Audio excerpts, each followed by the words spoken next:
সামান্য একটি ভোট পাওয়ার জন্য, সামান্য একটা ক্ষমতা দখলের জন্য আজকে কত মানুষ, কত মুসলমানের ছেলেরা পূজা মণ্ডপে দৌড়ায়। আজকে অনেক আলেম ওলামা পূজা মণ্ডপে যায়, গিয়ে তাদের গীতা পাঠ করে। কিন্তু আল্লাহর হাবিব সাল্লাল্লাহু আলাইহি সাল্লাম বলেছেন, মান তাশাব্বাহা বিকওমিন ফাহুয়া মিনহু। যেই ব্যক্তি যার সাদৃশ্য গ্রহণ করবে, হাসরের ময়দানে তার হাসরটা তার সাথেই হবে।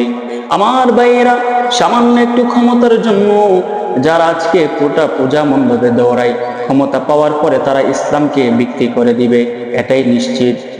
যে নবীজি ইসলামের জন্য উহুদের ময়দানে নিজের দন্ত মুবারক শহীদ করে দিয়েছে, যে নবীজি ইসলামের জন্য তায়েফের জমিনে অনেক মার খেয়েছে, রক্ত জড়িয়েছে, যে নবীজি ইসলামের জন্য অনেক অত্যাচার সহ্য করেছে, কাফেররা নবীজিকে আঘাত করেছে, কিন্তু কখনোই তিনি মূর্তি পূজাকে সাপোর্ট করে না।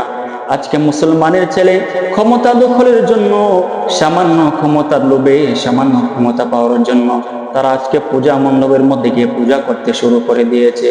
হযরত ইব্রাহিম আলাইহিস সালাম এই মূর্তি ভাঙ্গার জন্য 40 দিন আগুনের মধ্যে পড়েছে, কিন্তু তিনি মূর্তির সাথে আপোষ করে নাই। যারা মূর্তি পূজা করেছে তাদের সাথে কখনো আপোষ করে নাই। কিন্তু আজকে মুসলমানের ছেলে, তারা সামান্য দুনিয়ার ক্ষমতার লোভে তারা পূজা মণ্ডপে দৌড়াদৌড়ি করছে।